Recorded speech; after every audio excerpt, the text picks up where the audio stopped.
Okay, everybody, welcome back to another collaboration, which are very rare here on as the Ascension Diaries. And for Sean, not as much. So welcome to Sean Bond to this video and this collaboration. We're going to be speaking to you today about contact pretty much and psionic abilities, I would say. You can follow Sean on Psionic League, his YouTube channel at Silver Cord Spiritual Science. For those of you who are interested in jumping right in and are already reading Sean's energy and are interested in connecting with him, quick things on you go. But Sean, thank you for joining me as, I would say, an honorary guest teacher here for Guardian training, because this is a Guardian training update that is very tangible and very exciting. I've been training a group of people through my Patreon and YouTube and social media for years to prepare for whatever is coming, and basically the disclosure narrative and our multidimensional reality that's kind of becoming less, I would say, oblivious and more, the veil is basically thinning. So I would like you to please just introduce yourself and please debrief us all on what your mission is right now and what is calling to the collective, because it's, like I said, a more physical thing. I met you physically in Sedona just this year with your partner, Isa. With my partner was talking about conscious crypto, and to meet people in person instead of online first is very important to me. So actually collaborating is going to be very exciting. So please go on, Sean. I'm excited as well to collaborate with you guys. We met a while ago. It was beautiful, and you guys got beautiful energy. I'm excited to what we're going to talk about and what it will expand into the field. Yeah, and just so you know, if you can bring your mic a little closer because it goes in and out. I just want like that to like be good for the audience, because I get my audience complain about my mic back. And I'm you know, yeah, get it closer. I'll do that. You talk and I'll adjust. So my name is Sean Bond. I'm the founder of Psionic League. We amplify into the collective and reverse engineer superhuman abilities. Psionics is started as a military term for accumulation of psychic abilities found around the planet, and then brought into a science with equations, sounds per second, mind over matter, and the ability to affect situational results that go branching down to quantum physics. And there's much evidence, but it's being covered up because the militaries and the government want to retain power over the population, and they don't want it for everyone. But everyone can engage in it. Everyone's been born with gifts that most people go their whole lives without opening their presents. Yes. So this will go into many kind of like remote viewing, telepathy, psychic tracking, healing, ability to affect matter and telekinesis, and so many other projects. A lot of things done in underground bases. And there's whole unseen worlds that people can tap into, and finding out who they are and knowingness and the truth and their DNA and their past lives and what we're here to do, what this planet is about, what the human experiment is, and other sentient races. Do they exist? So many things to go into. And so me and my friends around the planet that are in this growing collective are having this mission to start a psionic renaissance, which it's bringing into our the reins into our hands, and not just giving our power away to the external world, the forces that want to take away our free will or control us or our mind. And it brings our mind into our sovereignty or emotions or spirit or soul or physical body, and then bring them into a programmer sense of the supercomputer of your body, and then being amplified to help your life, make it better in every way possible. Every situation, every problem, you can come up with a psionic ability to overlay with the situation in which you can amplify your ability to solve that problem, or if it's not outright solving the problem. And so there's an infinite number of them, and they keep expanding as we expand our potential. And humanity is, my God, its potential is crazy. It's limitless. as the super hybrids that we are finding we are and remembering what this Right. experiment is. And so it will, this renaissance that we're all spurring, such as yourself with your many abilities, and then sharing that light with others, it inspires more in a locomotion and snowball effect that will evolve consciousness and expand past predictive models from the dark forces and get us to where we create a heaven on earth and solve, issues, wars, disunity, unnecessary suffering, and many other things as we expand into who our skills, our greater self, and become our greater self and fulfill the purposes we may or may not know we came here to do. How about you? What's your missions? Well, that sounds very on point, and specifically mentioning sharing your abilities as well. So you've not only helped people kind of, I would say, clue in or be validated about their abilities, but also you've realized that people are creating hacks basically to whatever problem they're dealing with through these abilities also, which is cool. But applying your abilities, I think, is the hardest part. And what I'm seeing with my clients and through my experience has been the hardest thing for people to engage is applying their abilities and helping teach others, even just the children, just the youth. Like if I'm even putting in effort to teach people who are in their teens and young people. There's people who watch this channel with their children and have been watching me for years, and it didn't make sense to me until I realized how much more they're going to need to know the younger they are in this space, because the spiritual abilities are expanding so rapidly, even amongst us. Amongst them, they have to keep up as well as continue producing things we've never seen. So I would say my job is kind of becoming a bridge between skilled people and also continuing to make content that's at least friendly enough a little bit for the inner child of everybody, but other people's children eventually, and making books and other tools potentially too. I'm not sure. Whatever's needed. But as a psychic medium, I just kind of get pushed in whatever directions to work with certain people at certain times because of the greater mission. And with your skill, I'm sure you've probably gotten, I would say, hints or help along to where you're at right now from many directions and maybe through many of your different clients and readings. Like the theme just kept coming on very strongly. Funny enough, though, the theme that came through since I've met you and since we've engaged with these objects too, which we're about to talk about, there has been a very big push about language and specifically kind of written and pictographic sort of language abilities and seeing those on all over the place before this came in. So I was getting fed lots of different directions that there's going to be a need to scry basically this language. And I didn't really use that skill before, but it jumped forth. And I was able to start reading and working with these languages from all over the place and starting to see like there's something trying to talk to me, but it's through these pictographic languages, which is a little more unique and a little more physical than what, psychic hits I get. And I don't get anything tangible as much. So has that been the same for you since you've kind of started working with the psychic abilities and now moving into more tangible items? Or I'm curious about that. Like, or were you always working with artifacts and items and this has just been a big crescendo of that? I don't know. I'll a lot of layers to that. Yeah.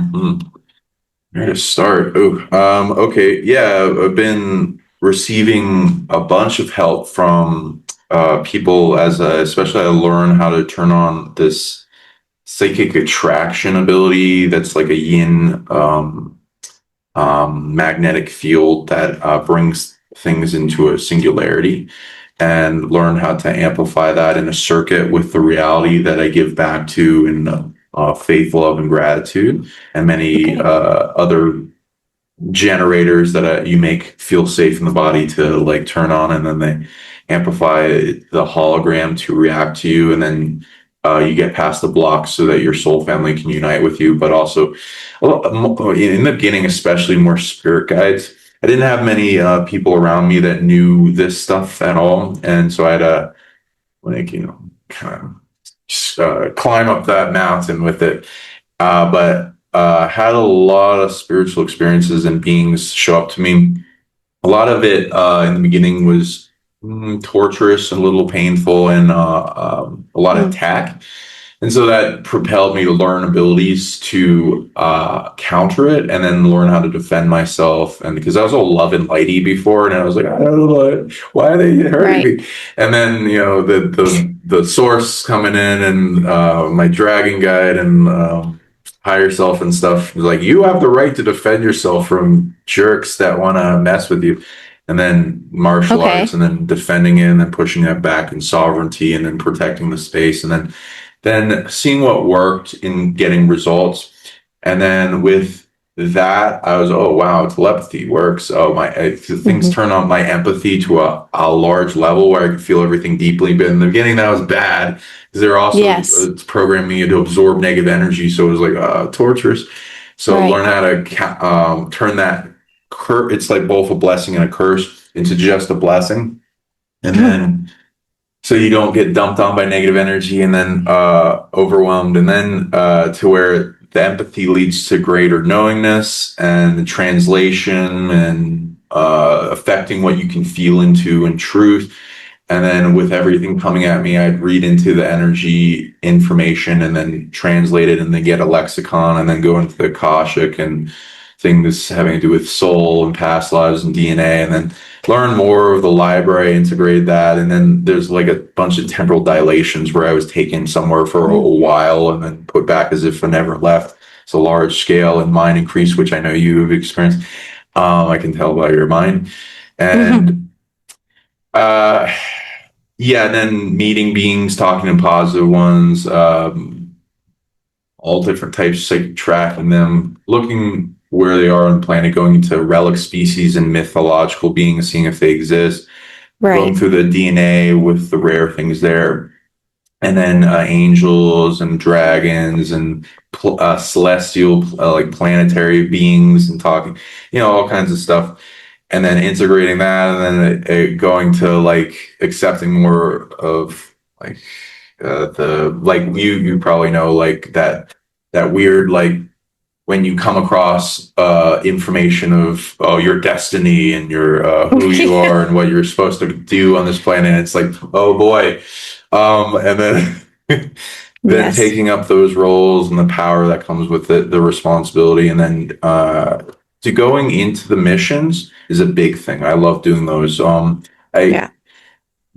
I have seen, I am hungry for all the different types of ways people expand into teachings and abilities to help this planet. And I'm constantly looking for more and Right. translating more myself. Honestly, most of the time I'm going into my heart and looking inward into this psionic, astral kind of vision quest mystery school and learning from things.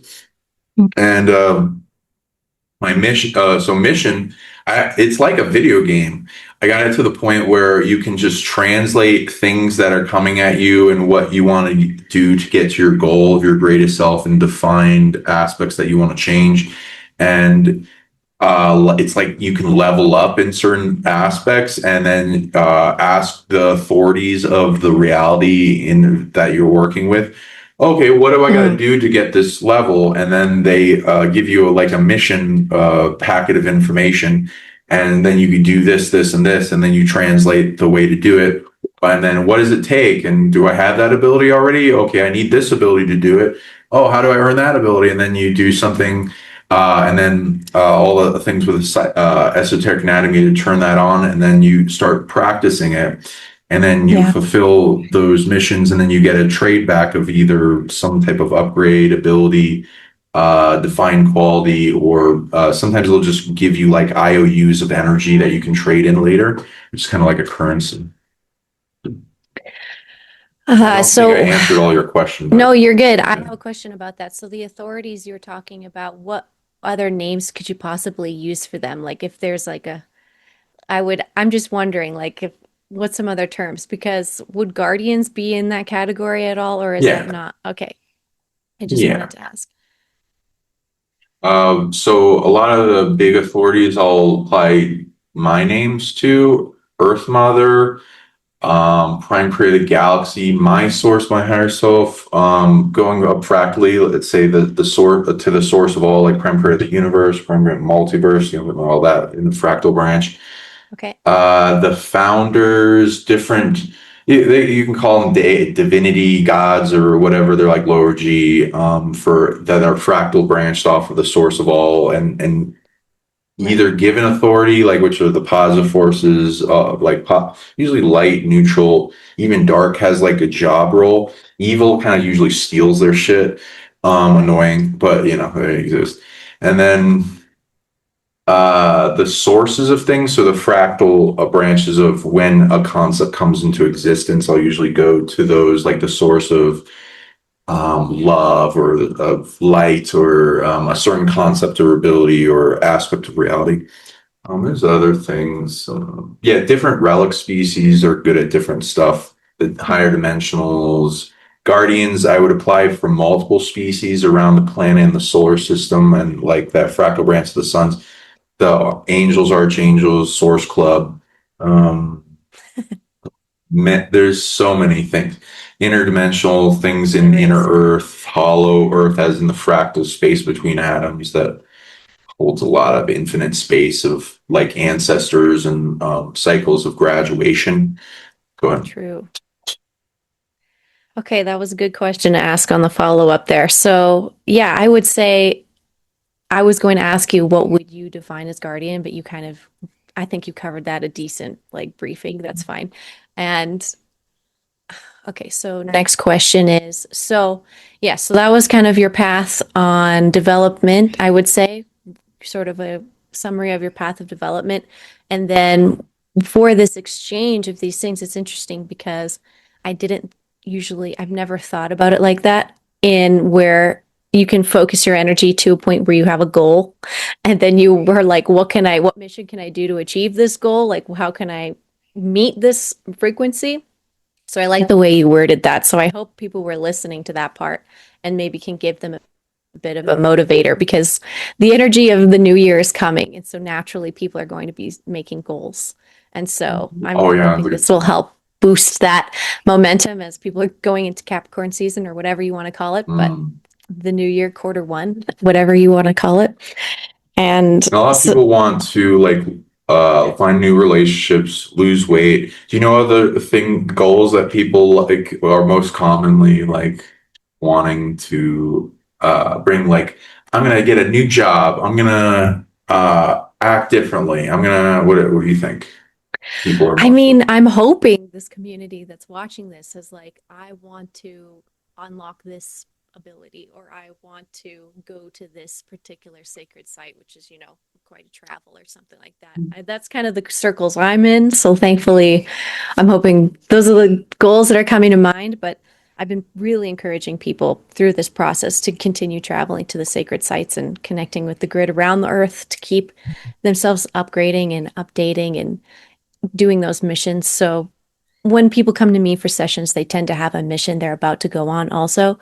Tends to be something that's loaded up for them. So I'm just kind of going through, what are their concerns, where are they going, and then, what else is coming through for them. I'm sure you've had similar experiences with people, giving them that little extra nudge and guidance before they do these missions. And what would you consider that as a job, as a part of it, of this duty? Because it has been an interesting role, like just getting everybody ready to go and shoot them off to their missions. Has that been a common thing for you and your clients too?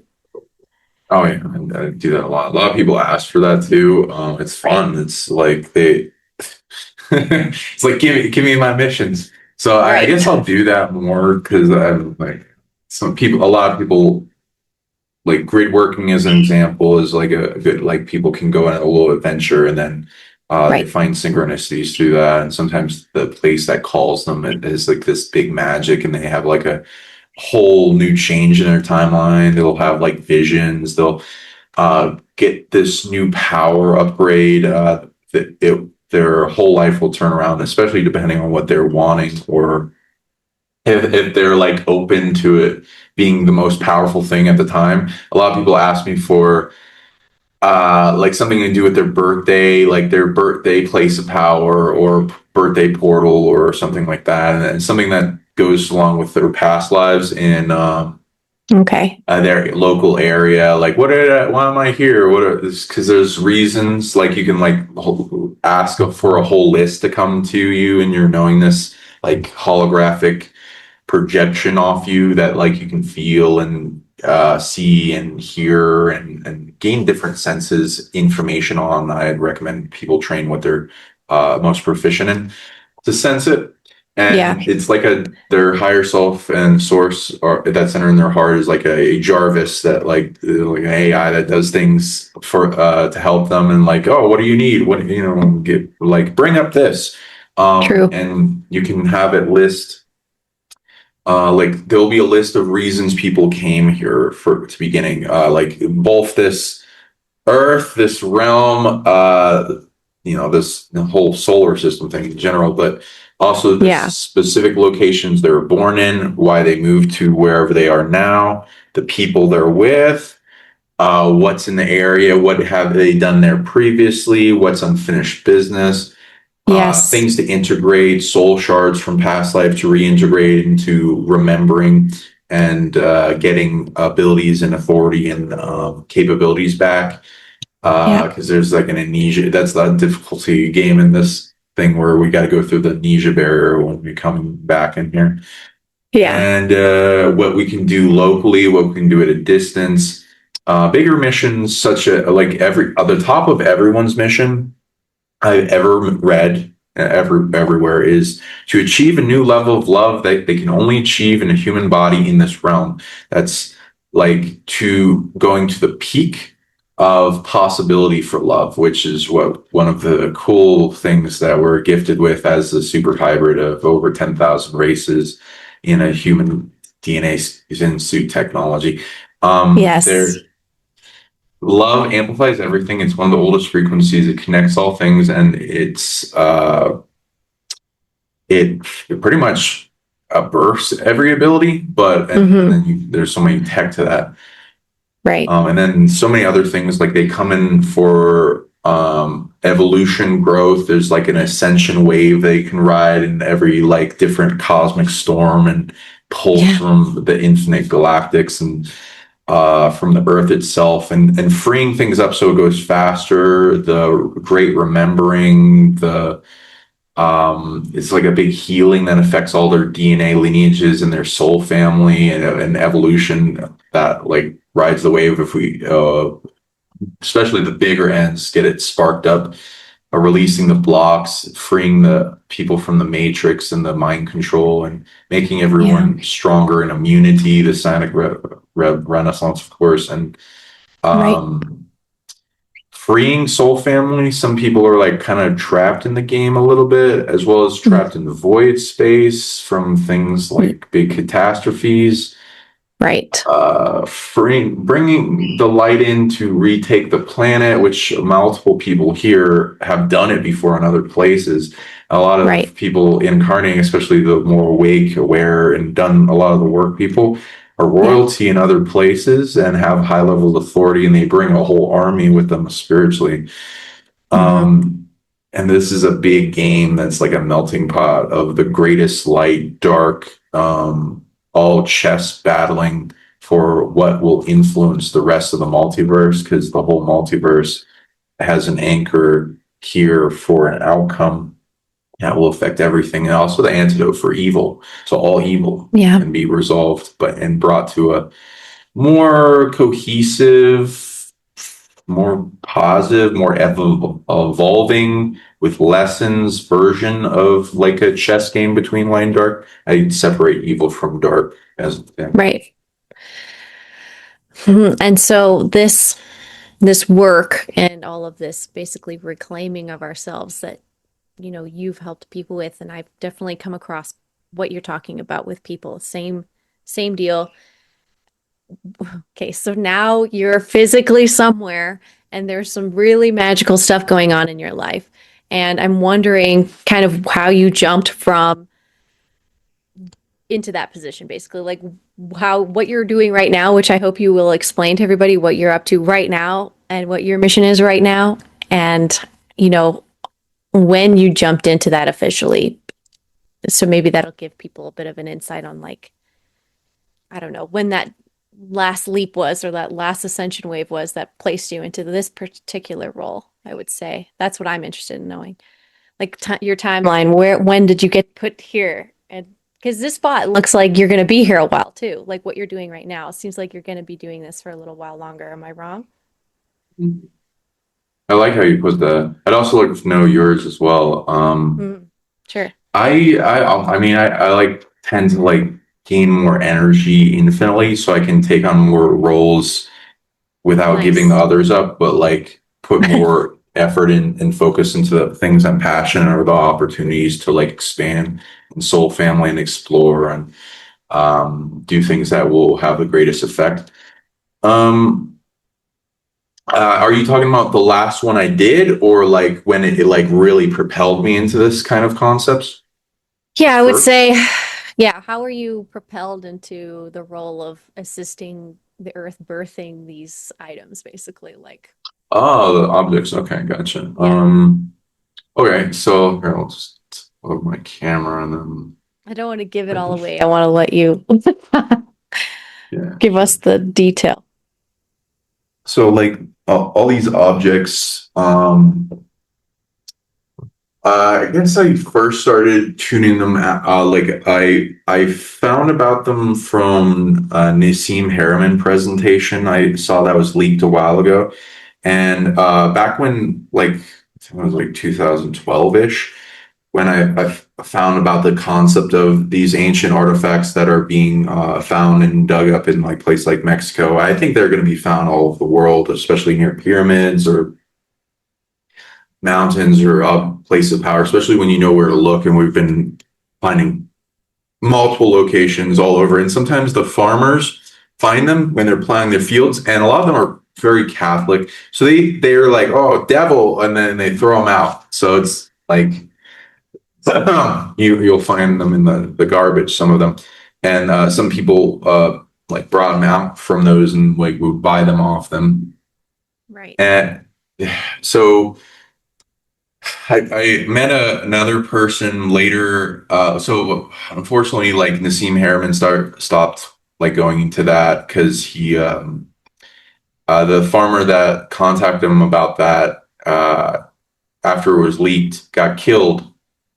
So back when it was harmful to talk about these, now a lot more people. There are like tens of thousands of Many. artifacts being found. Yeah, Right. they don't care anymore. They're more care Okay. about like ET bodies. I've still heard some people are being killed over that. Um, so Which I is met a also in the field of research you're in right now, is potentially digging yeah. up these Oh yeah. bodies. Yeah. Okay. So you're Well, in you the know, field maybe and we'll you're see. accessing physical objects and you're communicating with them and you're having a whole other layer of more physical in contact experience, I would say, other than like the psychic ability to connect and telepathically connect to whoever. So that's why I'm so interested is like people with these abilities to be telepathic and non-physical are like being pulled into the dirt, which is very physical. And these things are I want to say so it's bypassing, like we spoke previous before we started recording, bypassing a lot of the narrative, I would say, and the fears and about tech even with contact and other intelligent species. So I just want to preface that. So go ahead. Yeah, yeah, we can talk in depth about that. So I met some people at conferences that had these artifacts. They called them stones from space. And like one of my friends, Gustavo, and then he took us to some masters while we're living in Mexico because it was all very synchronistic. Because like we're apparently like right in the middle of a lot of places we can go. It's like something was orchestrating this. It was Mhm. nice, and things were calling from past lives and pushing us to do things more and more. Right. And then we started like meeting the people about seeing the artifacts, but then asking like because we wanted to make sure they're real, and then being involved in archaeological digs on private land and things that would be come out.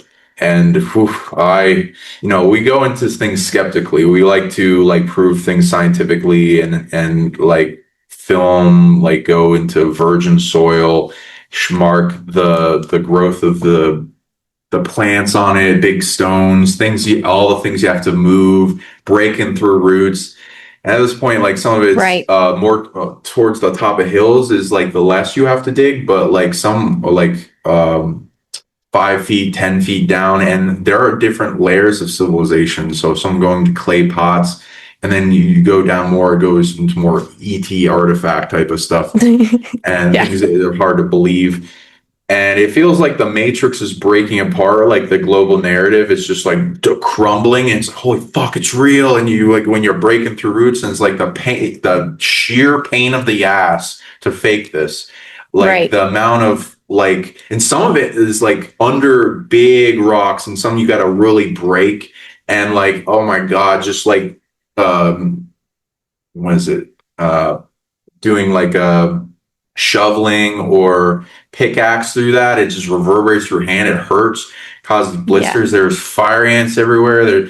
It's a pain in the ass. So I'm like, wow, they need to be making some serious money if they're trying to fake people fake this, which I do think some are faking it because like anything that makes money, I think the cartels and other things will do. But it's fairly obvious the difference between the faked ones and the real ones, and they've done carbon dating on both, and some will just be like 5, 10, 15 years, 50 at Okay.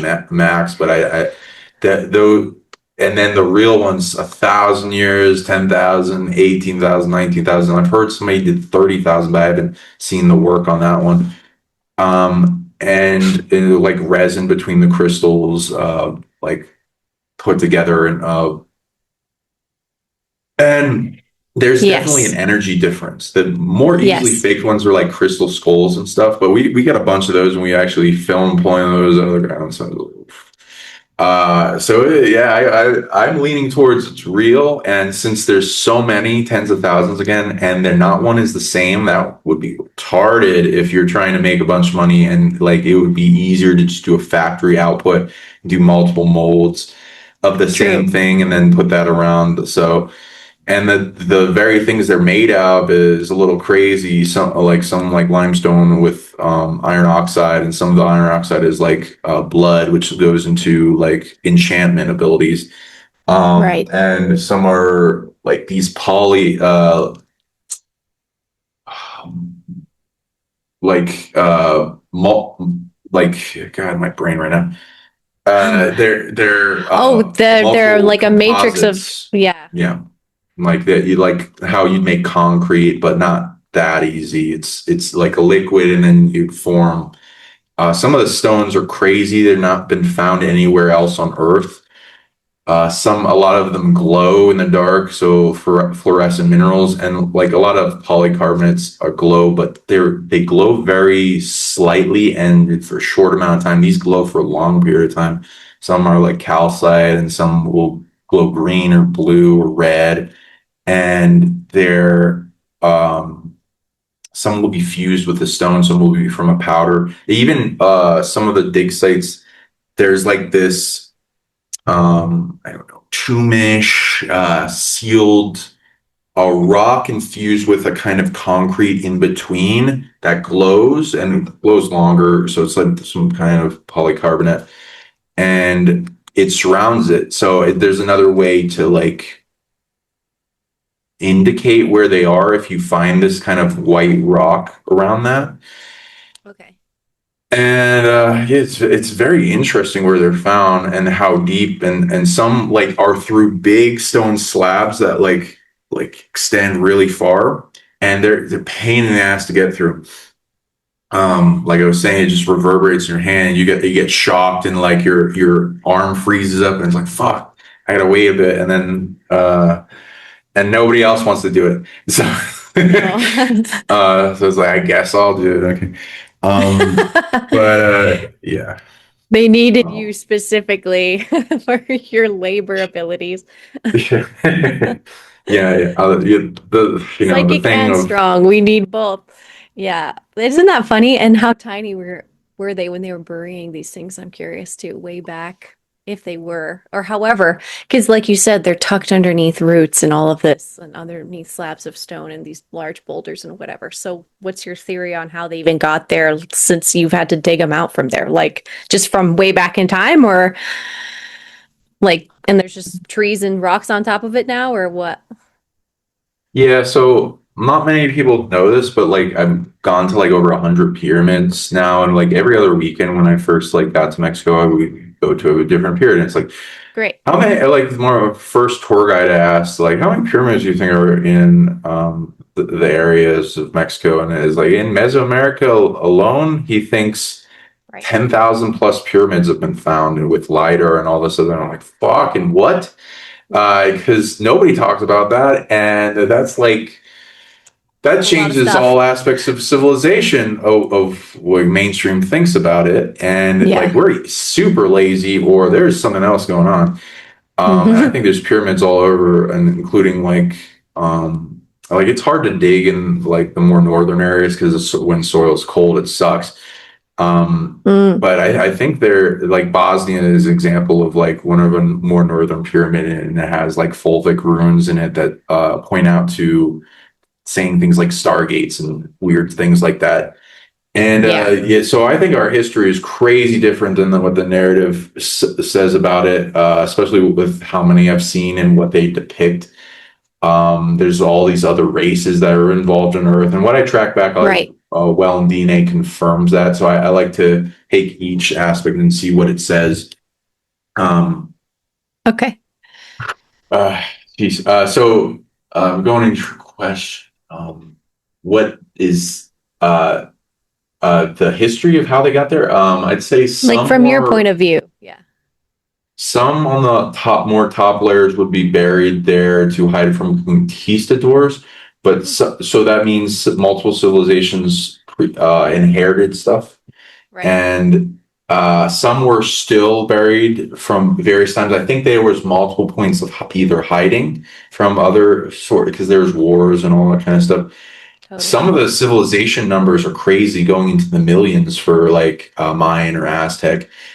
And the civilizations we know about Mayan, Aztec, Toltec, Meztec, there's what like 20 plus more that people don't know about, and that doesn't even go into the ones or they pretend to hide that there's other types of species. Though I've seen elongated skulls and other things in museums, and in artifacts and weird little humanoid type of beings that like, oh, I wonder what this is. Oh, they just think it's a god or something. A lot of the museums will go Right. into. And yeah, I'd say there's tons. And then there are old civilizations of ET that came down and then they hybridized with humanity. Like I can show you And it's examples of on that. the story of that is on the artifacts. Oh yeah, They're drawing here's the on that stuff. skulls. Yes. So So perfect example. this one glows. So example, I can show you pictures later, but they got these long skulls here.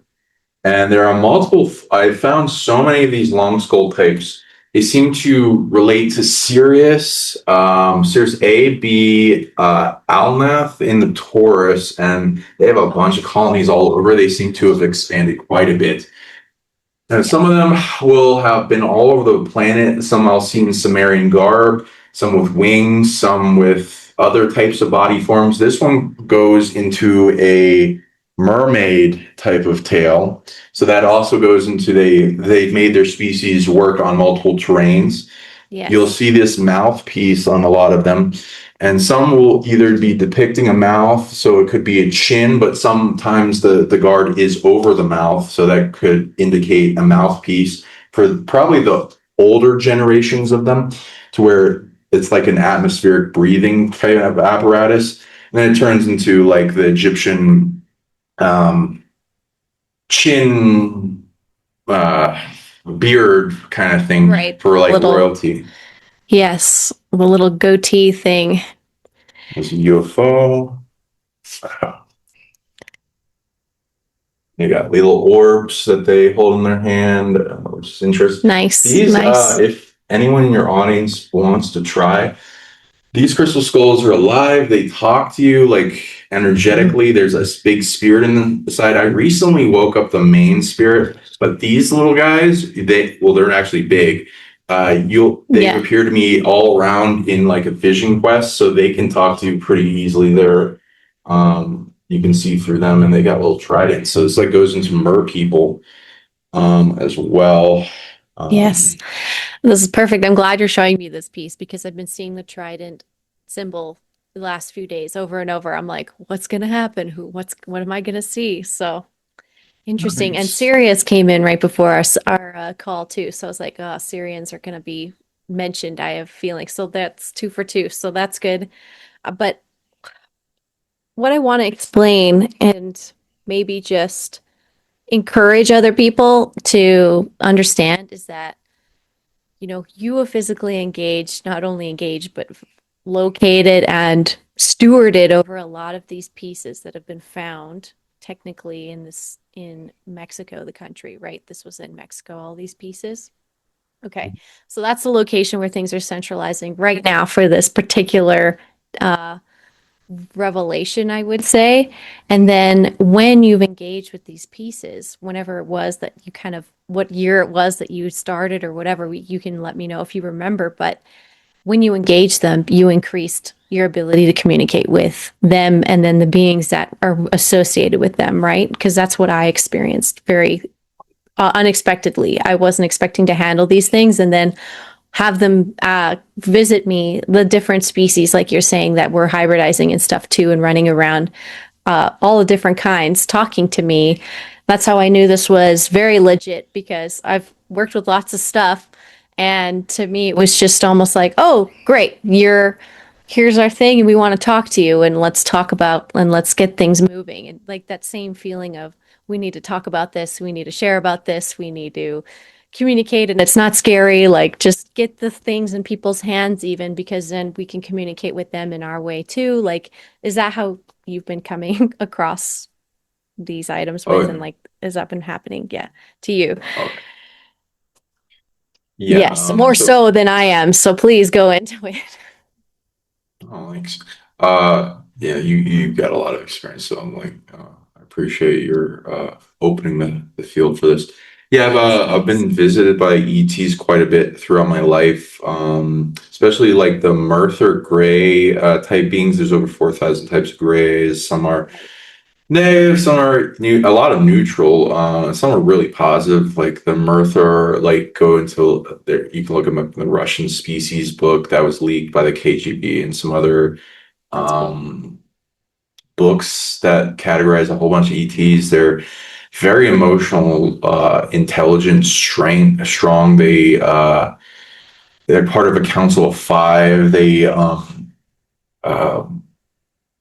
Apparently they go back to Cetus, though I do believe they have multiple colonies over the place.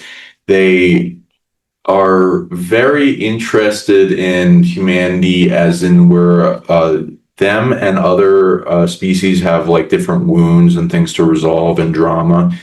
And we're like a cure to like most species for their drama, their hardship, their wounds, things to solve that are almost impossible. This is a super hybrid experiment where you take a bunch of abilities and accumulate them, get bypass limits, and then become infinite to where you can transcend space time and limitations that are we're being cultivated like a garden for. And so they see us both as their children and a garden to cultivate that also amplifies their capabilities and bypass their issues. And they go back. They have transcendence of time, where they go back and forward in time and see things and make a better outcome. Right. So a lot of species are doing things like that. I've had them visit me quite a number of times, multiple of them. That first started when I woke up in like a hospital bed, and I was like, "Oh, freak out!" Like, what? I was surrounded by different ETs. I don't know. I haven't seen any species book categorize the other ETs, but I've been able to tune into the Merthyr of them. Okay. And they were a little freaked out that I woke up. I wasn't supposed to, and they started lulling me back to sleep with a lot of positive emotions, love, and like, oh, it was like really sped up, really good heart based telepathy. It was like, oh, we know you. It's okay. We have all these past lives. I have, like they were like, oh, wow, like I was just so much love. I was like, oh my god, and then they just lulled me back to sleep. And I woke up. I was a little suspicious because like, oh, is that okay? Like, why you make me forget what's going on? And Mm, I had a telepathic conversation because I was training it for a while. hmm. And they're really good at it. And it was very potent. It's like when you ever engage in, I recommend people practice telepathy with other races that can hold up a lot of the weight for you because there's a lot of blocks on human to human ones. Yeah. And they said that there's a thing around humanity and this world that's like a matrix big brother monitoring system that is like a Mm. predator system that hurts any being trying to visit the humans, and they had a lot of wounding after that, so they got attacked. So there's Oh, also things, we're doing missions with our soul family ancient off-world ancestors all the time where we get visited and taken and have an altar triggered with memory and awareness, and then it put compressed back into ourselves so it doesn't affect. There's like a rule against affecting the game here strongly, right. and we do things to make to resolve things with our greater awareness with that species, and then put back in as we if we never left. And if the predator monitoring big brother system gets awareness of that chess move or strategy or mission we were doing, they'll try to uncreate or counter it. And so Right. they don't there's like a thing where they keep that amnesia. You can get it to where you remember more, but there's like a push and pull and a thing you have to do for that, such as making it so that the threat of it being countered goes away, or you being able to get rid of things, being able to read your mind in the system, or gauge and strategy of who you are more, and be able to protect that, either for just yourself or the ultimate goal for the planet, which would be nice. Yeah. As we were finding artifacts, like this little guy, Right. they're like literal telephones. They Yes. will connect to these races they're venerating. I have like usually three types. Type one made by ETs, type two made by a hybridizational generation, and then it goes down in watered down generations into humanity ultimately that are either seeing, interacting in the making, or they're venerating something they saw.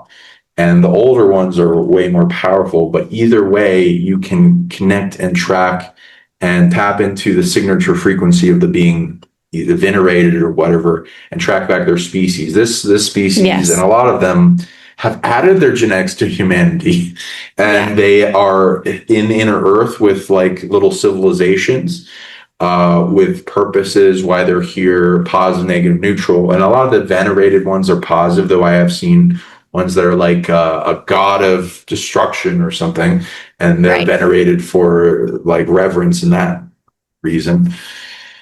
There's a lot going on. Oh, yeah. And these are more rare, different makeup, like an Yeah. adventurine or something. Yeah, either venturine or jade is the type. Jade. Yeah. We haven't gotten to analyze it, but So cute. Okay. And so I've seen a lot of, I got to peruse a decent amount of them. And then I was drawn to a couple amongst even a whole bunch that were already picked over and like chosen. So they have different levels of, I would say, ages, and they're from different groups. And so even just what you're attracted to amongst the variety that's available is still really interesting to me because of our hybridized makeup, which is interesting that you say it so casually, but we don't tend to talk about that as much, that our race is hybridized with, what was it? You were saying like 10,000 different races or something like that. But I personally believe that's true. And when like I said, I looked over these artifacts and I looked over multiple manuals actually of people who had photographed a whole bunch. So I got a really good look at a lot of them in my mind. I libraried a whole bunch real quick the last month or two. yeah, get downloaded into your telepathic cell phone It was contact list. Yeah, exactly. It was great. So, and like you're saying, on the objects and in these like clay plates, they've been drawing, hybridizing themselves and having more human-like children, or the humans having more alien-like children. And I've saw images of that. And I remember I was looking specifically for certain like anatomy, but I've never seen any depictions of actual procreation on any of them. Have you Are you seen talking any? about, Like oh yeah, actual the porn ones? sexual Yeah. acts. Like I haven't seen, I've only seen birthing. And even in the book, I don't even think I saw any. So I was asking, wondering if you've seen amongst them, because it's like, is there a depiction of how they're actually procreating or hybridizing? So that's good. I'm glad there's something. I haven't seen any yet. Uh, So yeah, I can show or direct you to some. I might be able to bring some up, though I don't want to get you flagged off YouTube yeah, that's for, fine. But you know but what I mean? Like essentially I'm it's seeing kind of like alien porn. pregnancies and I'm seeing the birthing of them in the books and stuff. I'm like, okay, where's the step one? Like, I want to know Right. that they depict the whole process, which they usually would. So that's good to know. I'm glad. But there is, okay, so yeah, there's a variety of species, like you said, also in the earth as well. And that is something I got also, was that, and that these things were made by the hybrids, like generation two, like you're saying, like, uh, it's fascinating, like the whole history of, you can see how they were even making this hybridized race through looking at these objects and the stuff that's drawn on them, which I don't know if you get that clear of a picture looking at, for the most obvious example, hieroglyphics that are left over in Egypt and then that area, if they're depicting the same kind of thing, or if they ever did. I don't believe they got even that close. So it's funny how the imagery, I almost picture that they stole the style and made it almost crisper, like almost like a computer, like they made it almost like type, and it was very, they cleaned it up almost and kind of copied this style, is what I feel like. They copied kind of this style from the Mesoamerican area and made it even more like crisp and less, I want to say less potent almost, but I haven't interacted with those hieroglyphics and that imagery directly, so I can't say that for sure. But it was the impression I was getting just I studying these like so that. far. I don't know what you think about that, but I wanted to pick your brain. Yeah, I like that. From what I know in Egypt, which we do tours there and we go to a lot of the temples. There's Yeah, so many more pyramids and temples. There's like you'll go drive through the desert and there'll be like mountains that look very straight edge, and the Egyptian government doesn't really aren't interested in digging them up. A lot of the time it's really controlled, like people like Zahi and stuff. yes, They're they will dig things like near the Sphinx, and after like they find something they want, it's like, okay, just cover it back up, and it's like, oh my God. right. So they're also taking artifacts, especially things that look against their narrative, and they hide it and sometimes sell it to other There you go. people. The little illegal industry. So there's all these temples and pyramids and things underneath the desert that haven't been uncovered, because I think they'll find more things that are going against the narrative and proving into the ancient stories that they just pretend is mythos, having to do with the different gods and leaders and anamorphic beings that have their own races and species, like Canis Major with Anubis, which they're Right. finding multiple Anubises, and avians here, which go into the, like some of the sub races in the Guardians, and then different type of avian, eagle, hawk, falcon, ibis type beings, and True. Yeah, there are different beings depicted there than in this stuff. Yeah. But there's yeah, crossover. we got a bunch. Oh yeah. Yeah. And they Which is definitely seem to have visited in Mesoamerica these Egyptian and Sumerian gods of various types. And they seem to link, a lot of pyramids have like different geometry and measurement that link to okay. grids and directions and size scale ratios of the same thing in Egypt. So it shows that they're like made by the same kind of people, is like some of the theories from the people that acknowledge it. Right. Okay. So basically, you're in the circumstance right now where you're just having live discoveries of items that could be non human other or hybrids, other different layers of hybrids of our past, of different groups that are potentially still around as inner Earth groups and are or non-physically but still around and interacting with us. What is it that you really are being charged with all of this? Like, what is your motivation? Like, what is it that people in this community who are actually understanding what we're talking about can help you with, or if they're feeling this guidance to like engage this more as this kind of more physical, tangible contact, what can they do? How can people serve the mission that you're on right now? Like, if they want to join you? Oh, thanks. Yeah. Oh, that's sweet of you. Yeah, free humanity, amplify psionics, evolve humanity to a higher level, psionic revolution, make it so that we're released from the shackles and regain our sovereignty and don't have to repeat cycles for like the old civilizations that failed, such as not giving Yes. our power away to others and reclaiming ourselves and then being able to become strong enough to protect the planet and guardianship over it and be good caretakers, bringing out disclosure of the truth of things into like with ETs, it goes into we're not alone. There's other family races, like who are we? The suppression on history, the free energy, the levitational ability of Yeah. tech and being more free, not having to pay to live, going into like UFOs and everyone can like travel more and not be suppressed in like a debt slavery system and giving their power away to others. Some of the questions you asked previously, like some of these races have awareness of time and space, and they're seeing what's needed for the timeline, and they're going back in time and adding these artifacts more and more, or Right. giving them to humanity, or forming factions to make them. Some even in like the Boogosphere indicate like I've heard theories where like what is this, how is this made, and it was like going into it's handmade, it's like doesn't have any seams and like the material it's made of. I've been told by some interesting scientists as if some really advanced species got stranded here and they remade a ancient tech that's from what they had in front like from this planet, and like some of the carbon dating going like 12,000 years, 12,500 years, which goes on with ancient catastrophe events like with Right. Atlantis fall. True. And a lot of these spheres are being found and indicating like changes of what will come to be. They're being depicted as being granted to humanity by UFOs in like tablets and Oh. stuff. And like what they do, and it's like if you go into like the origin of silicone chips and like semi processors, that like someone whistleblowed for the government, I forget his name, Okay.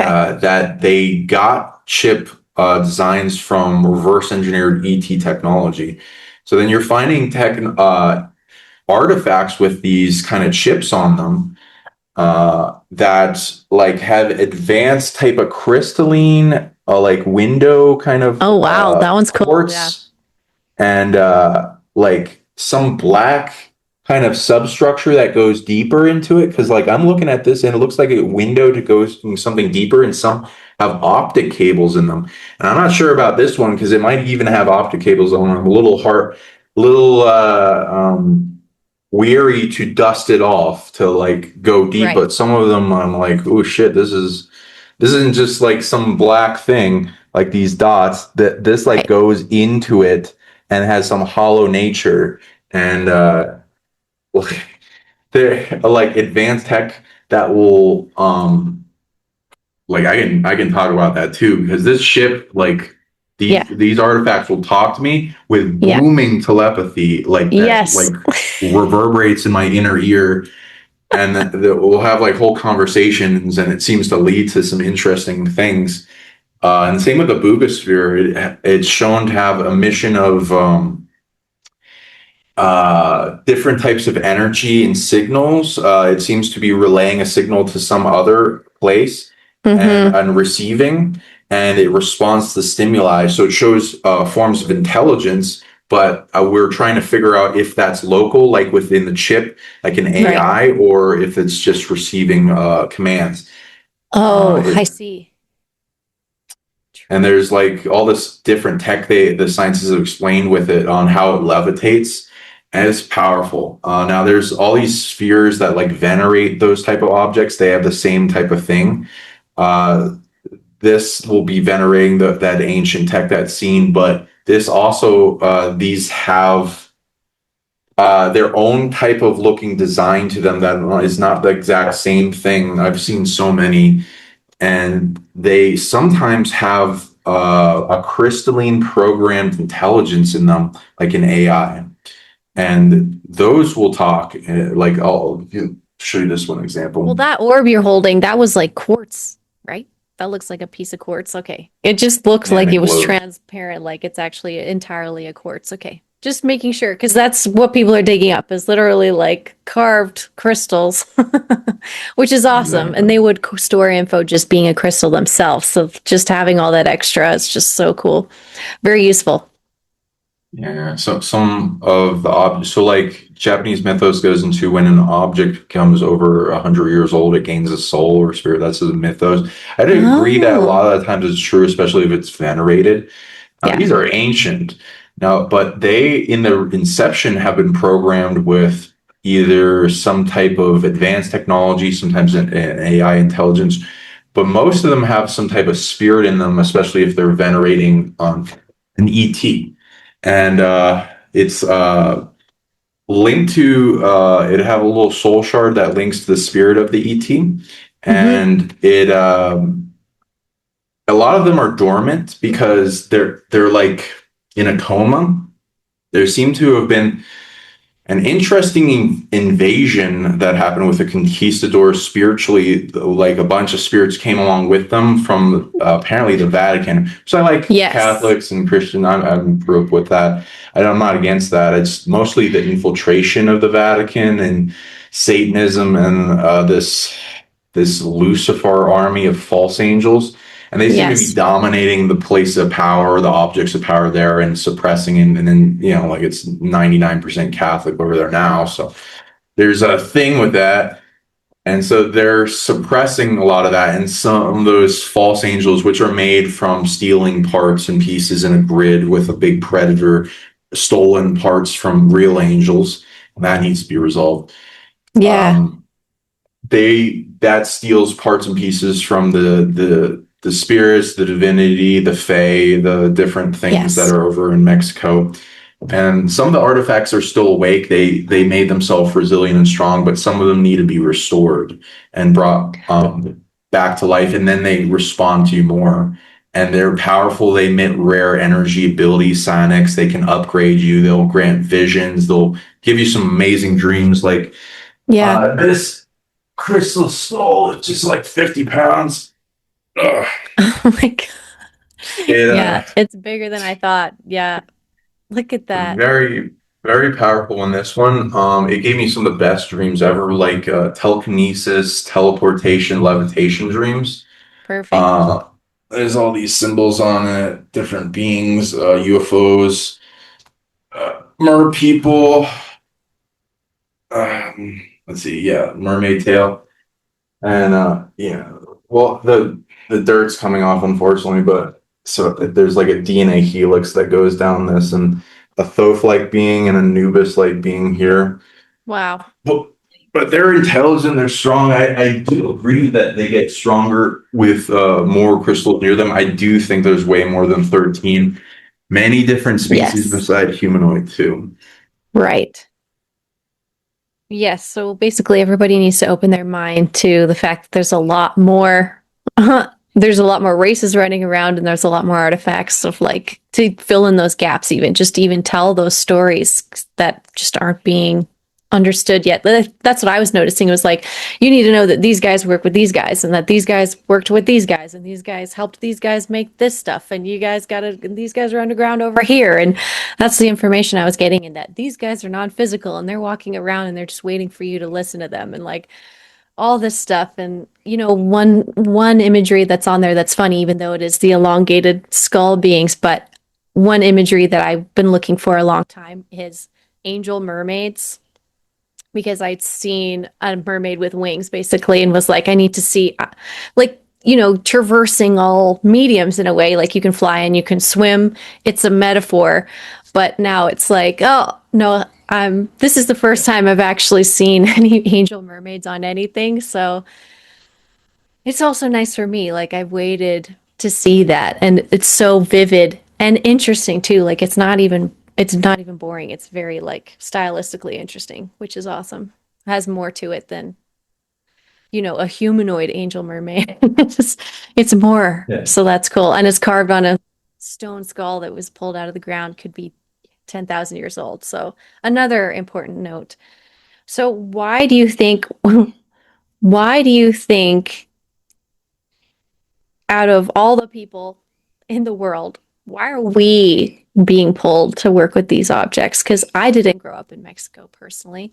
I don't have a lot of that lineage or blood in my system per se. I do have some Spanish from that time. I have. So whatever's mixed in with that. But that was the question too, was like, why us? And it's like, is it just whoever can reach first, like reach their frequency first? It just happens when you become a certain level of psychic and interested in the Earth's history. Like you just stumble upon this particular realm. Like, what do you think? Okay, so I can tuning into that. You can Okay, take this yeah. with a grain of salt. You don't have to take it fully if you don't want, but yeah, it Go ahead. appears you're involved in it. You past lives with it. Made some artifacts. You were Right. involved in bringing them. You're a timeline guardian. You're a guardian for the galaxy, goddess, angelic, and many other things into amplifying genetic experiments and birthing and founding. You have a lot of games or rides of the universe you've gone on in expressions of yourself, and you're holding up a big weight on your shoulders of responsibility and who you are, and you bring a lot of change and influence and birthing to the timeline all the time. There's multiple versions of yourself simultaneously existing. Some are in these species, so Right. that's my opinion. I have to take it from. Yeah, that makes sense. It's true. The making them, especially like I remember these, and even just over up by the Cahokia Mounds and more in the all the way up the Mississippi and into the United States. There, those objects also I remember making as well. So it's fun with this like clay like medium to just carve into them and stuff. It just feels it's so much fun. Like I remember that specifically. So I do agree with it. It's good you know about that too, because there are ones being found in Arizona and like the Grand Canyon, and they're closing Yes, that off. The Mississippi River is like a Nile River for the right. reflection. The Milky Way, the spinal cord system, the chakra system, and like this blood system of river pumping from the heart, and like this thing that can be affected through all the US to like micro macro. So there's a lot of these old civilizations. You can just it's like, okay, if I was an ET civilization, where would I put this?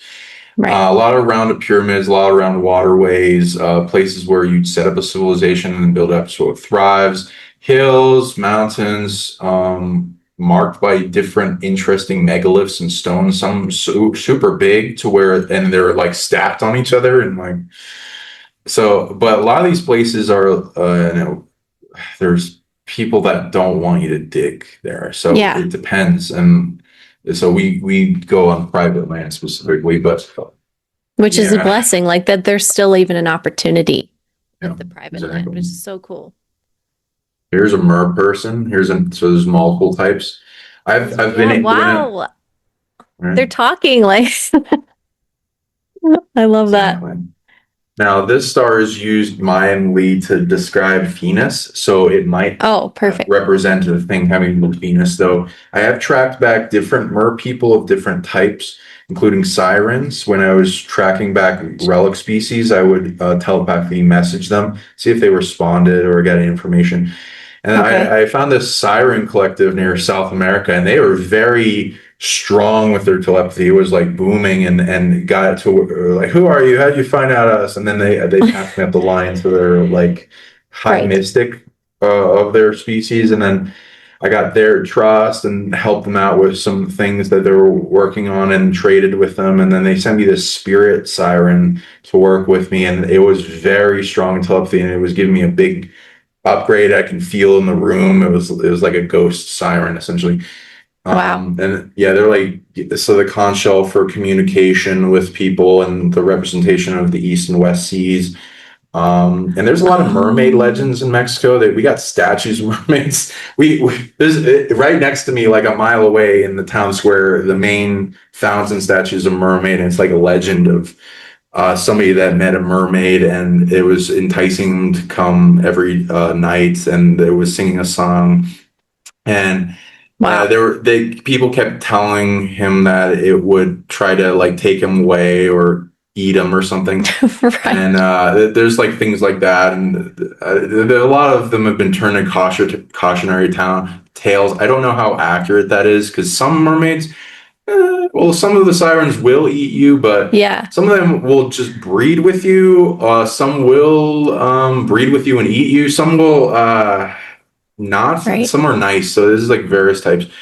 Yeah. Um, I also, when I lived near Montauk, which is like that Stranger Things kind of super Yes. soldier telekinesis underground kidnapping place. There's also pyramids there, and there's a siren collective off the coast of Long Island around there that is similar to do with the pyramids in the ocean. Okay.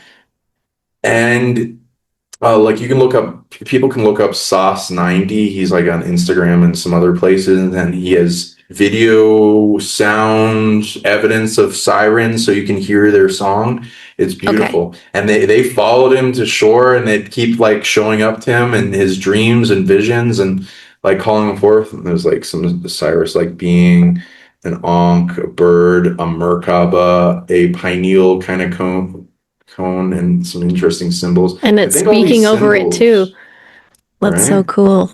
I think the symbols are alive. They're like, especially Right. in their formation with a collective, especially if it's a powerful being that makes them. Right. And most of our language and symbols have some type of intelligence. And they can take wounds, they can be hijacked, they can be fucked with, but they can be purified as well, and they can be brought back. So even dead Yes. language can be brought back, and they have a magic to them and supported. Let's see I here. agree. So they got a Look how double clear eye it of is. raw Horus. Here's like the eagle people, avians that like some have wings, some don't. Hmm. Pineal and their symbol with the bird, the serpent, cobras. Cobras, I don't think exist in Mexico. Yeah. So, and I think this is a reptoid. Could be a Draco, could be like a crocodile person or something. Yeah. I haven't seen one like that. That's cool. We found a few reptoids. Yeah. And That's good. so this also has a little guy that's like a See, like, cephalopod. you guys have no Uh, idea. Like, they open up there. I've seen multiple, like, they've got little dudes made inside. Wow. With the, yeah, no, I haven't seen one like this, the cephalopod, like you just said. That's incredible. Very interesting. Smart little guys. So this one is a cephalopod ship.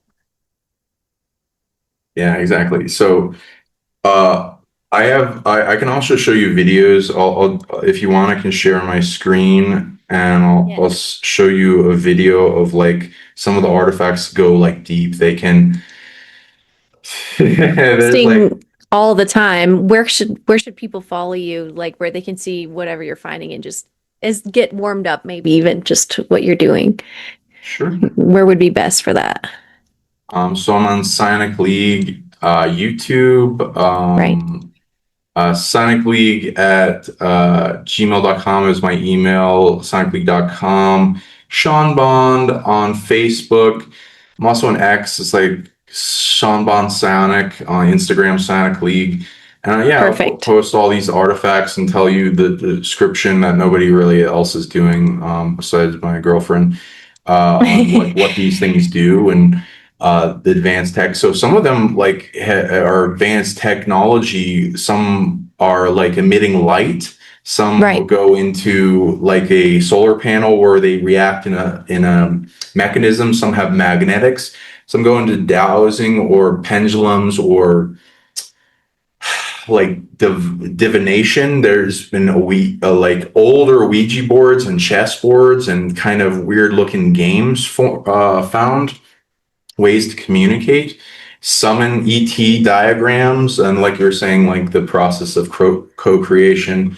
Examples of like cloning that looking things, eggs, Chips, yeah, and then which even obvious. the chips. So I'll go into that because that's a fun thing. There has been ones. It's a little like iffy because when you see like aliens having sex on a tablet, it's kind of like, oh, is that real? So I Yeah. can't until I dig them out. I'm not going to be able to verify that, but it looks like multiple generations of ETs. Some had the equipment already, some didn't, and then they genetically augmented in cloning themselves to have equipment that can interact with our species, and then they would have like Right. it's like a tantra tablet kind of thing like you'd see in India. Right. um this one, some of these ships you find, I recommend getting a ship if you can, sometimes, especially if you feel they have advanced technology in them. This one has, I read, had a crystalline AI in it, and but it's dormant. When I first found it, it wasn't reacting. And a lot of these things won't react to me, so I'll literally go back and forth and do a list of psionic things until they do something, or maybe they'll never be activated again. I'll see, I don't think you can just do whatever you want. Some I'm still waiting on to talk to me. Right. This one, after a few days of doing what it needed, a psionic reboot for its computer tech, booming in the air, and it's like, who are you? How'd you learn how to do this? And then it was vetting me to see if I was worthy. And then after it proved I did, I was going back and forth with it. It was asking me questions about history because it seemed to have been dormant for a while. And it was mostly asking me a bunch of things like civil wars and ancient history and things like that went on. And I was like, okay, why don't you just connect to the internet? And then I describe what that is, and it's like, okay, we had a version of that. And then it didn't ask me that many history things anymore. It asked me some mostly conspiratorial questions and things about the Illuminati and civil wars. Yeah. And then asked me, what do we think of people think of these artifacts being found? And I'm like, we Yes. don't. They're covered up in history. So and then it trusted me in knowing more about what it's doing, its mission. It appears to be a ancient kind of bigger like fractal AI to a bigger AI that's connected to a real ship that's venerating. And so it's like Okay. a high technology car key essentially. And Okay. it's then asked me to track because it didn't know where the ship was. Okay. Um, and so I helped it. And I was like, oh, I can do that. I do psychic tracking. I teach everyone these abilities, by the way. Anyone can learn. Yeah. Yeah, we can trade and stuff. I tracked Mhm. it back to the west. It was in some mountain, Okay. and then I linked its location, and then it was very happy with that. The interesting thing about the communication system between this AI and maybe some other AIs, I'm still like, I'm Yeah. scientifically writing it all down, is when I first activated, it would respond all at once, and then it would go inactive to where it's like doing a reboot or some type of thing with its system of Okay. computing, where it's most of its processing power is engaged in that. It will not respond to you right away. And then when it's done, it will respond to you all at once and give you a whole bunch of questions and a lot of data, and then go back to what it was doing, as opposed to like spirits that I talk to in some of the artifacts or other beings where they can either respond quickly or whenever they're awake or whatever. Interesting. And Okay. it then a few days later, it seemed to have connected to that original ship AI and then started rebooting it itself. And that one contacted me, so I'm a little excited because I don't, I'm not Oh, delusional in that okay. that like, oh, because I'm like, yeah, fucking take me, let me go on a ship ride, because I have had them happen, and that was some of the funnest times of my life. And you'll just wake up later and like, oh, but did that really happen? But that was so Right. fucking awesome. And sometimes the ship that you're in will talk to you and it will interact with you psionically and like know exactly what you want, and it reacts. And like when you're given the ship to go on a test run, oh my god, it's so fucking awesome. It's so fun. And then it went speeding. Oof. So I'm excited for ships. Like that's one of my passions. So I hope this leads somewhere. But so I'll do it scientifically. I'll let you know. But this could be a cool little adventure thing that opens up to people if they find these artifacts that are ships, where they can reconnect to these Vimana, like in the Hindu mythos of ships that are parked out of phase in mountains or like in little caverns or something. Some of the ships, the ability to phase through land and then find a little place that's hidden and then go dormant for a bit until their quote unquote pilot's partner comes back. And sometimes they never come back, sometimes they die. And so there's just Right. all these Vimana all around waiting to be interact with or restored. So I've been talking to that, seeing what it needs. It needs a lot of power and some other things, and maybe we'll get it up and running. I'm hoping. We'll see. I'll let you know. Let me I give see. you the images of this other. Yeah, this ship. This guy that has a bunch of ships around, so you can show that to your. So these objects are kind of like a soul fractal, like reclamation for some of us. And then some of them are finding your ship again and finding your keys to your ship, which is a part that I hadn't quite locked in yet. So that makes total sense. I would say a lot of people are waiting for those keys to their ships and they don't know why. They feel that I like way. that. So I this love is good. that. That's a great way to putting it. Do you see this? I'm seeing it. Yeah, I'm seeing you. Okay, cool. Okay, this is a doctor's office for a guy in Abuelos. He filled his whole healing room with ET Wow. artifacts, like thousands, and all these Jesus crosses, which is a great balance for that, you gotta I would say, yeah, that's funny. admit. So there's all these like kind of gray looking ones, and some have boobs, so it's like gendered. So it's like, oh, I Right. haven't seen that. So there's all types of things that go on with the grays and hybridization. And again, 4,000. So there's all these ships. Some will have a technology, but these ones I mostly read into they're venerating a ship they saw. Okay. And the cool thing is I went around like a kid in a candy store, just like because I have psychometry where I can read the information and data of objects. So I Hmm. was touching each one and then tracking back the ship it's venerating. Some were crashed, some got destroyed or in a war or battle or something. Some parked on Earth and you can go find them. Some are passed down to a lineage and are still in operation. Some have a long living species. Some didn't want me to know where they were camouflaged, and some attacked me when I did, and got like headaches and like stabbing in the heart and stuff. So be careful with Ow. some of them, but they had like security system alert, and I was like, oh shit, detach, detach, don't let them find me. And yeah, like this one is like you can find videos of a black pyramid over I was the gonna say Pentagon, that looks the familiar. Pentagon in Russia. Yeah, yeah. He's just got it in his office. Yeah, yeah, exactly. And it has connection. It has abilities like Stargates in this one. So each of them have cool abilities. Some can have time travel tech. Some you'll find like near Jupiter or in Right. another realm. Uh, Different species of different types. When I saw this, I was like, "Oh, that looks like the TR3B," and I was like, "Oh."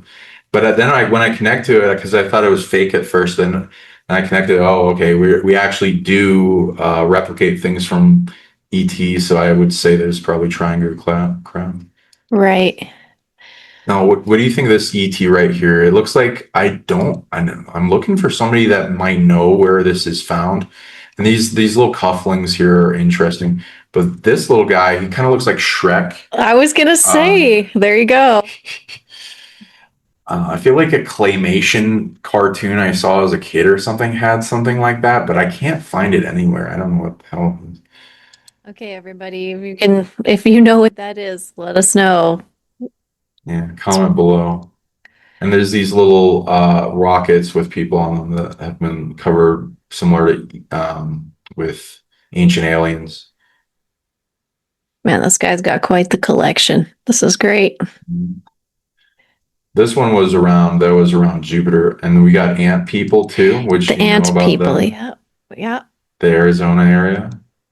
that's right. There's a lot of ant people depicted on at least some of these artifacts. And the big impression is that they were helping make a lot of these. And I even have a suspicion that the cement that they're using, the secret ingredient might be ant saliva, was what I was getting. So, Oh, that's funny. I like that. That's a good theory. I haven't heard that right? one. It just hit me. I was like, oh, well, it does make sense why you'd need them to make these Wow. then. It's like That's a arts cool and crafts idea. with the ant people, was kind of the impression I was getting. This one's cool. Oh, Lily. So there's reptoids. This one's a Yep. reptoid, but he's more neutral than the others, Yeah, he's reptoids I've chill. seen. He's chill. Yeah. The guy thinks this might be an ancient kind of constellation for Orion, but there could be something else. Oh, neat. Yes, constellations are common on the artifacts. Also, I've noticed that's Hmm. not all of them, but That's a good point. Yeah, it's like star maps for like, here's something here. Maybe it has to do with our species or something. This one's very powerful. It has like time travel abilities. and that one's And then more reptoids right here. behind. Oh, a squirrel person is Squirrel nearby person. checking on me. Oh, you got a message, huh? Yeah, just have to come check on me. Yep, we're still working. And there's thousands of these. Like he didn't know Yeah, I what they haven't seen that were. before. Yeah. Sorry, there's a delay. I don't mean to interrupt you at all. No, you're good.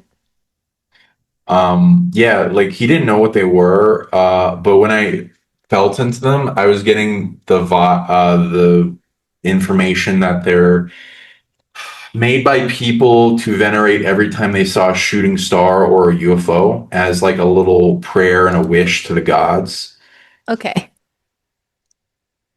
And also, you can see like all these CD cases under here. He's recorded hundreds of UFO sightings. He would go out, and he'd also get visited by them quite a bit. He'd see them in person. So, like people that interact with these enough, you're likely to get contacted, I was gonna say this guy is a little alien himself, must be. right? Yeah, there's the people that call to this usually have like spirit contracts with it and Totally. involvement, exactly like yourself. That's right. So it's big. It's been a long time coming, but I wasn't expecting it to be like this, but I really like this type of contact. And I've handled a similar to a boogosphere. It was metal. It was here in Ooh. Sedona, but that's from another area in Colombia, right? And Is they're, that Arcturus yeah, or he okay, brought yeah, a yeah. smaller sphere. I don't know. You probably knew who it was and everything, but I got to handle that. So that was a little bit of an insight. But have you just, I want to say, final notes since we've been doing this while we've done great in this episode, and this has been an excellent, I would say, base to like intermediary level training start to engage this. But with radiation levels and actual, I would say, like the potency of actually engaging these objects, and like you were saying, even psychically engaging, some of them were pushing back. And I haven't trained those types of skills in particular, as when psychically engage something and it starts hurting your head, those types of things. So, have you noticed that there's potentially any kind of, dangerous radiation? from that, is that your favorite, the good radiation? Because there's Oh good yeah, radiation. I love this radiation. Oh. Yeah, that's Um, the good stuff. So there's the good stuff, and then there's some, I'm wondering if you've noticed it been a little bit spicy or whatever, just for oh yeah. safety measures, maybe final notes, safety measures we could go into, and then we'll wrap it up. Oh yeah, I'd recommend that for sure. I contact powerful people like you or me if you're engaging with these spiritually. I wouldn't say it's like super bad or anything like a curse. Like the land we've been to, the artifacts, you if they like they vet you, they're a little skeptical of people. They don't want people selfish because a lot of people like to collect these and put them in the private museums, and that doesn't go along with their mission. They want it to amplify disclosure. They're putting these artifacts back in time to make it so that we wake up and also can work with them and contact them, and there's a mutual beneficial exchange of energy back and forth between the species. I agree. um so I go high into psionics. So I've interacted with them quite a number of times. Do a lot of sacred work, treat them as beings, treat them with respect. They'll usually like you more for that. So that there's like simplistic Right. things you can do, of course. Of course, like with what I'm saying, most of the spirits I've interacted with that are original to the pieces are nice Yeah. and respectful. I usually mostly have negative interactions with the false light angels from the Vatican that dominate them, and Okay. they're at a little war. And so I do exorcism, purification, clearing, capturing, getting rid of negative entities, depossession, and things like that. And I've done things where the dark false angel grid will be connected to things, and like we will sleep with them as like a the artifact, and that not the greatest. So you want to clear them first of those negative entanglements and bring them to purity. But then the when they're clear of the false angels, they're really nice and positive, and they'll give you great dreams and visions and upgrades and bring it to a super consciousness state. This one's like a little Stargate kind of like portal tech that connects to like 14 um, It's like a civilizations they little have TV throughout the solar screen. system. Right. It's like a little knob on the side, like we'll just change the channel. Yeah, yeah, they got all these runes and stuff, and this thing, and it like rings like a bell. Wow, Uh, yes. and it glows. It's great. This connects Beautiful. with 14 planets in our solar system and colonies they have. But yeah, Okay. each artifact means different things, abilities it has dormant. Treat it like a baby, treat it with love, but not like treat it like an elder. It's just like you love it a lot, like kind of thing. And usually that will resolve stuff. And if you have trouble, you can contact us. Some are venerating negative ones. I haven't ran into that many, and I don't usually buy those ones. But Right. I have had some because I dug them up. Right. And you need to know quite a bit more because they're spicy, like you said. And Right. it's getting a being that's usually wounded or hurt or doesn't like humanity or something like that, where you get them. You want to have talent with converting, like the experience I usually learn from turning demons to good. Like you can loving detach them so they can't attach to you, and then you surround them with a love, acceptance, wholeness, healing, remembering they're ultimately you kind of thing, going to restoration, release all of their what's overwhelming them. Evil is usually born from lack and them needing to steal and do harm to others by taking, and then ways to acceptance for who they are as they are, not needing to change them, is like a key that reaches through all the layers that are blocking and shrouding their heart, like an onion to the core where you can shine light, goodness, come to Jesus moment kind of thing. Of like you are like more than you've been overwhelmed with, and an infinite connection, and shine that love to where they remember and they're like, wow, you healed me, holy fuck.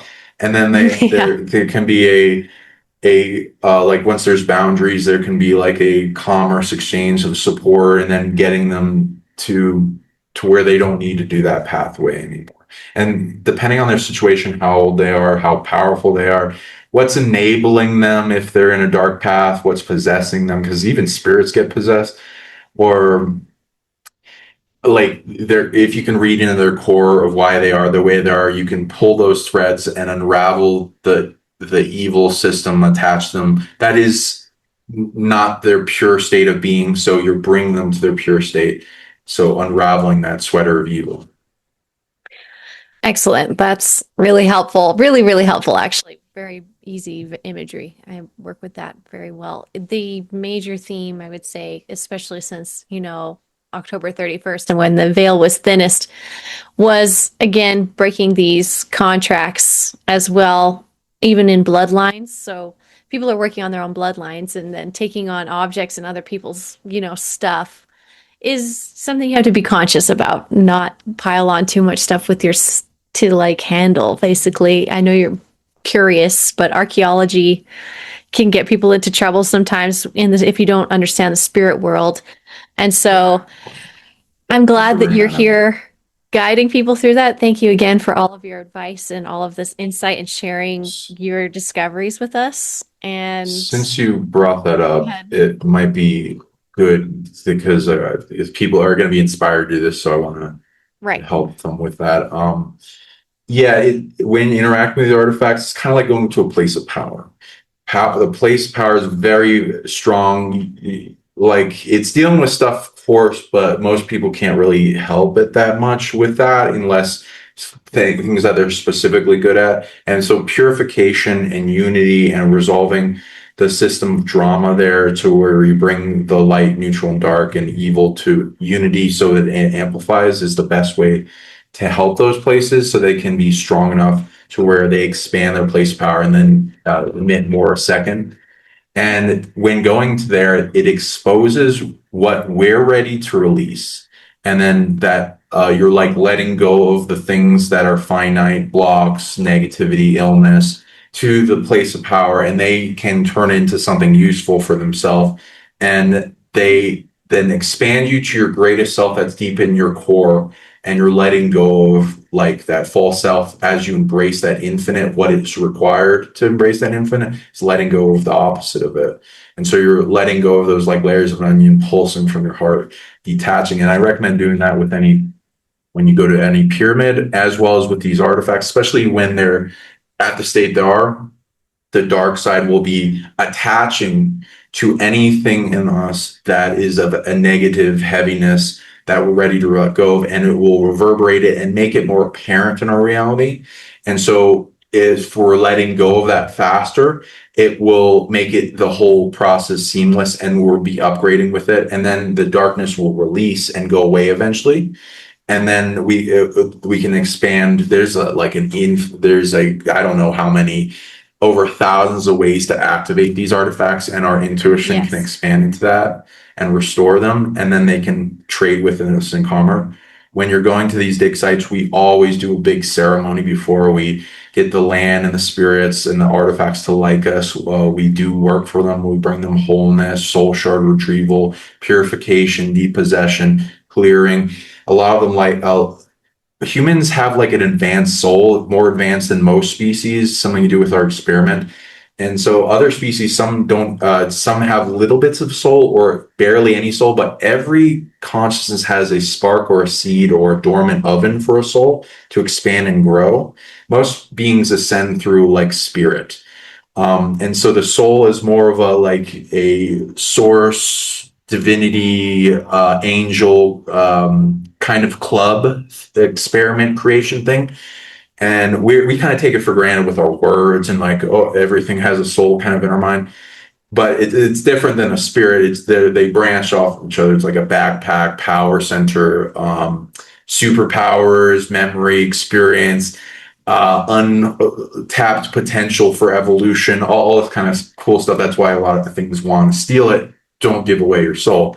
But you have the ability to expand the evolution of other beings' souls. And that's something they really are interested in. So things you can give and offerings and reverence. And some of these places I like Teotihuacan, the thing with Montezuma, with like people have the joke Montezuma's revenge with diarrhea. There are places you go to, and they really don't like humans or don't like white people or something. So where they won't trade with you at all until you give them enough respect and ask for forgiveness for things and say you're sorry for stuff. Even if you didn't do them much in past lives, do it for yourself, your past lives, your DNA lineage, all of humanity. Try to ask for forgiveness for them and give them a lot of respect. I bow to them with intense reverence, and they will respond to that greatly. And I recommend that one. Some places of power, like the giant graveyards, like some mounds, Hmm. have a little bit of a curse thing on them and some of the Indian burial grounds. So they don't really want to be dug up. So you want to ask. Some of Yeah. these, some of them will want to expand humanity. So I'd recommend finding those places. You can have a little bit of a negotiation with some places, and some places, especially if in the timeline there are a bunch of muggles, scientists that are just going to dig up the place anyway and don't give a shit about curses, which exist. Like in Egypt, you'll find stories of people just in the entire dig team dying in some way. It's interesting. So be careful of that. And Right. the whole process of digging, digging, some show more and more gratitude and love and support, and it because it's like with each certain amount of dirt or roots you bring up or ants you house you disturb, you have to get them all in support of you, and your consciousness, how it is, shifts the whole experience. Because sometimes if you're not in the right state, you're not approved, you won't find anything. And Right. every time I dig, we find stuff, which is crazy. Because like the guy tells us, he's like crying to us. He's like, we sometimes we find nothing, or one, two, or three. Or you guys find like 10. I'm like, oh, thank you. I'm honored. Oh my god. So and we do psychic tracking and treasure hunting magic and other things that are in unity, consciousness, and natural law. But Yes. your form of consciousness like shifts the hologram beneath you. Yes. It's birthing it out and it chooses you, and things shift around or shift away from you to where you find them. Some people have taken DMT and they find crazy stuff, and some Yeah. people will do a big ceremony and prayer, and then the elder says, "Oh, let's dig right where you did that," and then they find things. So it's crazy.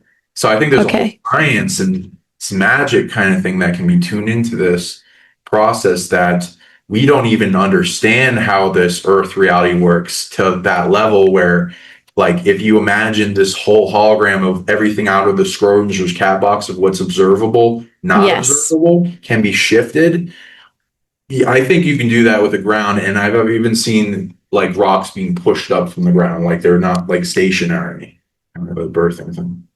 Yes, I totally agree. And I'm very excited for your next digs and what's going to be potentially happening in 2026 with some of my friends and loved ones because of who I know them to be and what I've already seen that they may find. So I told them a couple times, but we'll see. I don't know if everyone remembers. Sometimes I say things so fast, but I'm like gonna zip my lip and be like, okay, I'm gonna just let them go out there and pull out what I think I know they're gonna pull out. I can't wait to But I'm see not what. gonna front load them anymore. And yeah, just final notes about spots that I feel guided to go to potentially uncover or engage this stuff, but they're not spots that you can dig at this time. So I'm curious if you've gotten any insights about why that happens, or like, is there a plan, soon where these things will emerge anyways, or what happens in that scenario? What have you had to deal with? Have you had to deal with that? Well, we're like spots. Well, Like I know of a spot, but I probably can't go dig there because it's not allowed, basically. So, but no one knows about it. I just feel like I know about it. So it's just, I'm wondering if you've come across that. Like you're like, oh, I want to go there, but that, oh, you can't go to that particular land or whatever. Oh yeah, yeah. There's like a whole weird shifting thing with Mexico or other places. So it depends on the laws where you're at. Some, like in the U.S., it's more easy to dig wherever you want.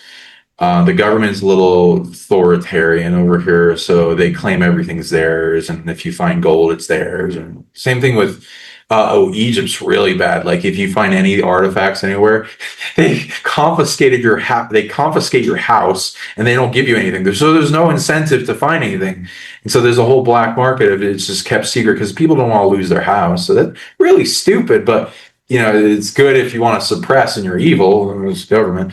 Um, Right. the Mexico, they have some laws on if it's public or archaeological zones not to dig unless you're like affirmed. And they even will. I've heard some archaeologists have to promise to not talk about these type of artifacts to the public, or they lose their license, which is interesting. Okay. Um, Now, if it's private land, it's fine. And Right. also, if it has aliens and stuff on it, it's already automatically UFOs and aliens is already deemed as modern, so they didn't care. But also, there's like a little thing where if they acknowledge it, um, then they have to admit that aliens exist and their history is covered up. So there's a Right. weird thing with that. So it depends on the location. So some people don't care. I don't know. There's like a lot of people finding these all over the place. It's really how far you dig down. Right. Now this is a locomotion tidal wave that's coming out that can't be stopped. So Yes. Oh, fair enough. Okay, so I won't take any more of your time. Would you like to leave the Guardian Training Group with a final message and then we'll wrap up sure. this Yeah, and engagement? we'll have you on for sure, and I'll people can look forward to that. I'm gonna tell them all about the cool abilities you have, and that'll be fun. And they can contact you. Um, yeah, remember who you are. You have a power deep inside yourself that all the beliefs surrounding us will just dissolve away that are false, illusionary, and parasitic as you go to the divine truth. That's this shining, bright, resilient, strong light inside of us, and letting go of what you're ready to that holds you back and embracing your greatest self as you know with your excitements, joys, loves, and happiness and passion, and following your soul inspiration. uh Getting do back to your mission. Of course, doing what you need to support and survive, and then eventually get to thrive in this reality. But when you have time, there's nothing more important than what lasts on just the physical and the materialism of this reality, and what you came here to do, having a lasting impression, creating a family, a beautiful life, a legacy, a thing that like affects the rest of the world, to amplify consciousness, your own growth, sonic, subtle energy skill sets, ascending with the Ascension Diaries, into your greater capabilities of amplifying that density of light you have within so it shines brightly in this world and ignites the flame in others and becomes like a sanctuary for the people from the seas of suffering that we have. Hmm. This makes all big impacts. This changes the future. It's always changing. Nothing's set in stone, and you have the power to overcome whatever's before you. The reality will grant you the power to overcome any threat, any challenge that's coming your way, and it's inside you. Reach deep inside yourself to overcome. I'm gonna say my thing, and then I'll ask people because if I can upload this later, I'll ask you to put all, how people can reach you. Um, Hmm. my name's Sean Bond again. I'm at Sonic League, Sonic League YouTube, sonicleague.com, sonicleague@gmail.com if you want to reach me. I also do sacred trips of activating divinity and abilities in mystery schools in Mexico and other places. So hit me up, trip inquiry at sonicleague@gmail.com for that. And you can get me a session, clearing, healing, purification, consultations, where you can ask anything, unlock your dormant abilities, abundance, telepathy, psychic tracking, unlocking your third eye, and many other initiate into the world game Mhm. abilities. And we're going to be doing events, conferences. Hopefully, I'll meet up with you guys in Sedona. We're planning on doing some things there too. And talk to me if you want to talk about these artifacts. We got a lot coming out of the ground, so there's many mysteries to unlock. And if these call to you, hit me up. Don't let destiny run, go through your fingertips. Like grab a hold of it. How do? Let me see. Is there anything else? No. How do people reach you? Social medias, any events coming up? Tell us about. Yes, so I do most of my work on Instagram actually right now. And so you can find me as Ascension Diaries on Instagram, Facebook, YouTube, Threads, X. I jump all over the place. TikTok. One of my missions has been to be visible everywhere and kind of keep track of how the algorithm's forming on all of our social medias has been one of the side missions for sure. Just kind of being a presence or a pylon there that doesn't let things go a certain direction. So that's been fun. So I interact with people. People are comfortable on all different platforms so as well. So to reach all these different star seeds, I've had to spread out and it's been nice. But tracking the space weather, the solar cycle, along with people's psychology and their ascending abilities, like awakening and unlocking their dormant DNA, their dreams, their psychic abilities, so on. So that's what I've been busy working on since 2016 out here.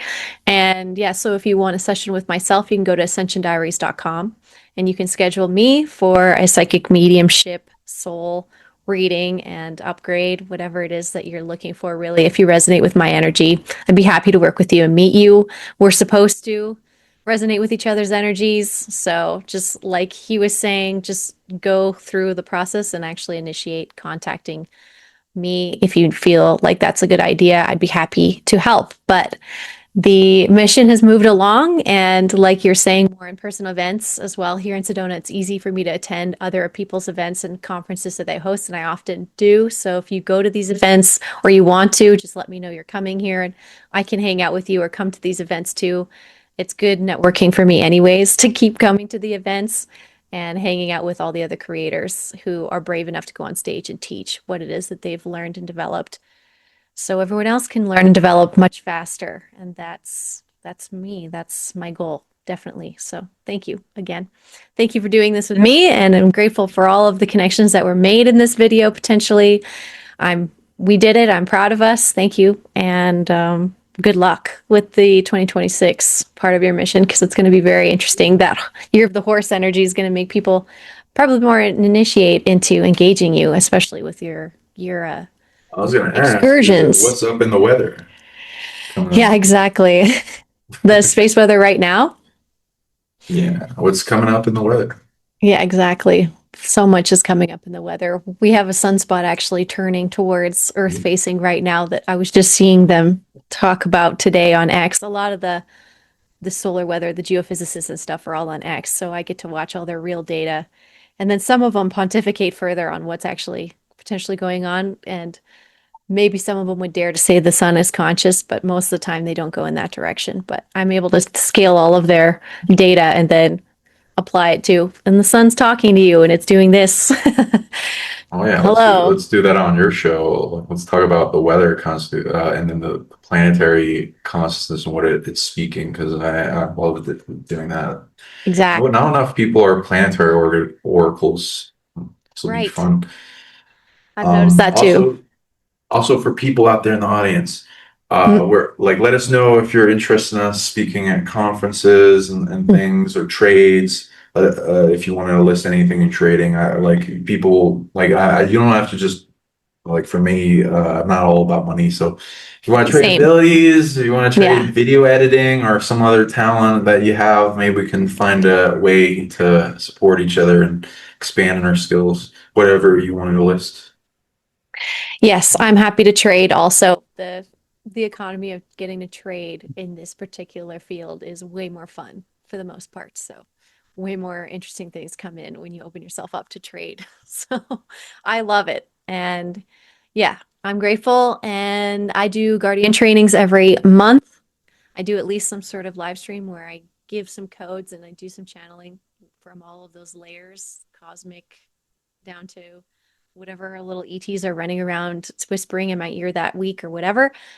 So if you're more interested in kind of getting a broader spectrum of, I would say, codes and contacts, I'd be happy to have you on my YouTube and watch what I churn out every month for everybody as upgrades and contact again from the Guardians and focusing on the Guardians concept a little more on my end. That's kind of where I've leaned. I would say that's what's called me the most to kind of check in with that layer the most when it comes to channeling. So that's been fun. More of a development. It was dead celebrities for a little while, right before the Diddy case. I was getting a lot of celebrities coming through wanting to talk. And then when that all released, that pressure came off. But basically, we're all just preparing us that all of this data about how tortured all of these celebrities and artists were that we grew up watching, that pressure has been released. So now we get to play with artifacts for some reason. It's like kind of an interesting jump, but whatever's necessary to move us through the ascension, it's, I don't judge, like whatever works, whatever needs to happen. I'm happy to be flexible. But yeah, Yeah, an entourage and like buffet of it's a beliefs and buffet. realities people have. Yeah, it's lovely. Yeah. All Great right. doing this show. Thank you for having me. Thank you. Thank you. And yeah, contact us, you guys, if you are interested, and we will talk to you soon. Bye, everybody.